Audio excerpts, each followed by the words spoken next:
What's up everyone, Toby here for another Sprint Car Hub episode. So yesterday Valvoline Raceway had what they called a final farewell, and it was like used as a chance to say goodbye to the racetrack. If you're not in the know, you can watch the old Sprint Car Hub videos and see some of the posts on the Sprint Car Hub Facebook page. Anyway, I travelled to Valvoline Raceway yesterday to check out what was going on. It seemed like a nice day to get out there. Drove past the new racetrack at Eastern Creek and to play in traffic for almost an hour. I'm definitely not gonna miss that. So eventually I got to the racetrack, and I must say, if you decided not to go or you couldn't go, it really was terrible. So it was advertised as a final farewell and a chance to say goodbye to the old Valvoline Raceway, but it really was just a chance to sell some of their merchandise. Oh, and some dirt. That was free. I even found the perfect piece.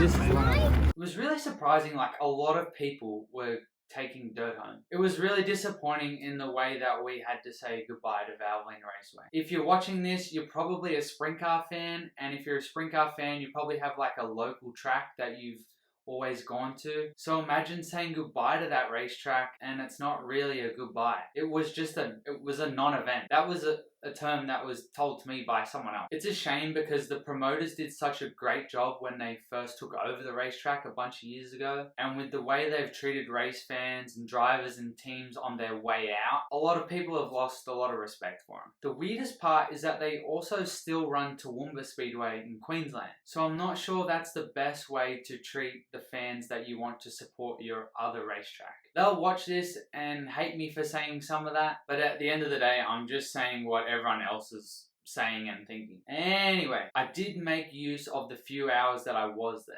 It was cool to catch up with a lot of people and fans that I haven't seen for a while. You know, chewed the fat. We signed some stuff and bought some things. You're beautiful. The one reoccurring question that came up the entire time was what's happening with the new racetrack and who's going to run it. And I met up with journalist Dennis Newland.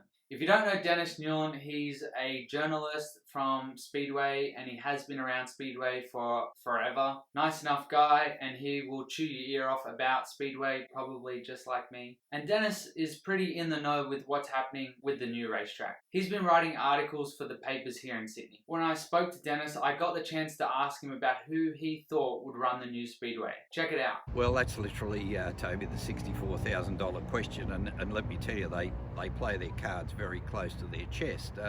We're talking here Western Sydney Parklands Trust, who will be making the final decision on who the track operator is. Yep. So I know for a fact, dealing with them, and some of the articles that have gone to print in the paper were scrutinised very closely even before they went into print, and they wanted some things taken out before they would allow the article. So they're overriding this very closely. Sure. However, you do through the grapevine, or more than that, through the corridors of power, shall we say, organisations that are showing interest, shall I say, would be ANDRA, the drag racing people, and also, of course, the ARDC have been mentioned. Now, these are allegations.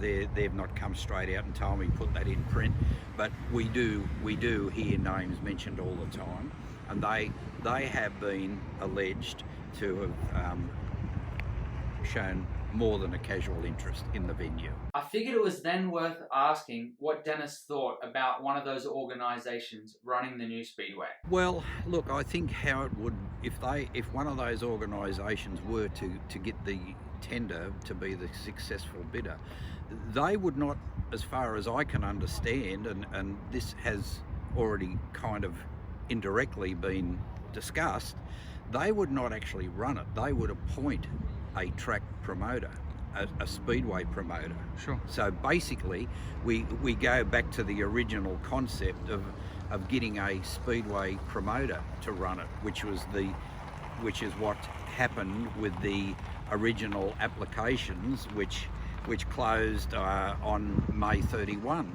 So really, they're only, if you want to put it this way, like the middleman in the project.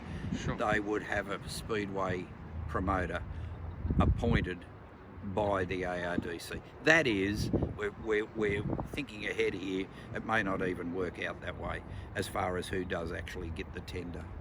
I mean, there have been several other people too that have put in tenders. I'm believing one prominent person involved over the years with various other disciplines of motorsport has. There's a number of variations. Yeah. In other words, what I'm saying here is I've not got a list of names released by any PR department at Western Sydney Parklands Trust. And of course, we were there to say goodbye to Valvoline Raceway, and obviously Dennis was pretty emotional about that. Oh, very, very sad.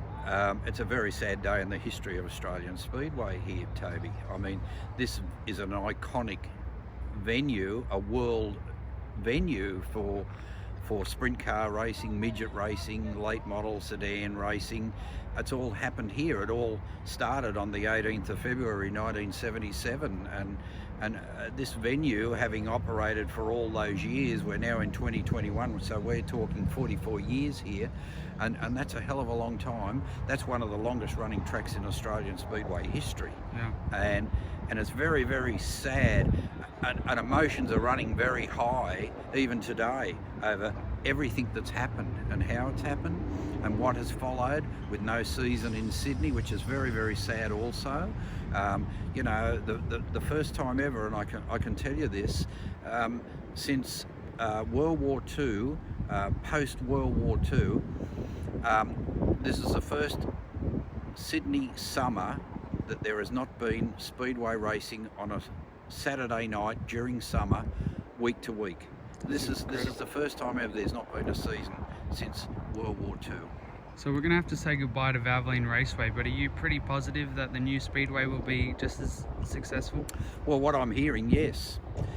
It's going to be a world-class facility. And look, I know a lot of people are pretty bitter about how it was all done, and you know, there are some reasons behind that, which are probably sort of, or justified if you want.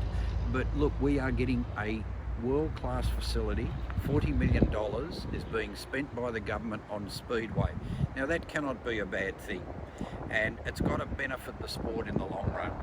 And I think what it's also going to do, you've got various organisations involved in this, like Speedway Australia, you've got Motorcycling Australia, you've got various national administrations. It's a golden opportunity to bring back bikes into the Sydney scene again. Yep. I know predominantly this is a car track, but bikes have run here. So the point of it all is, this could be a great future for Sydney Speedway. To me, I'm like from the old school, and bikes are very much a part, as great as the car categories are, and no dispute about the spectacular style of sprint car racing we've seen here over decades, which has been fabulous, absolutely brilliant to watch, and some incredible talent. Like, bikes have not raced in Sydney on a regular basis since 1982, on a regular week-to-week basis. You know, That's a long time. So you know, they're entitled to have a chance at this place as well. That's it for this week. I hope you got something out of watching this episode. If you did, make sure you like, share, comment, ask some questions, personal message me, whatever. Thanks for watching. Don't forget to subscribe to the Sprinker Hub YouTube channel. You can also find Sprinker Hub on Facebook, Instagram, and Twitter. Thanks for watching.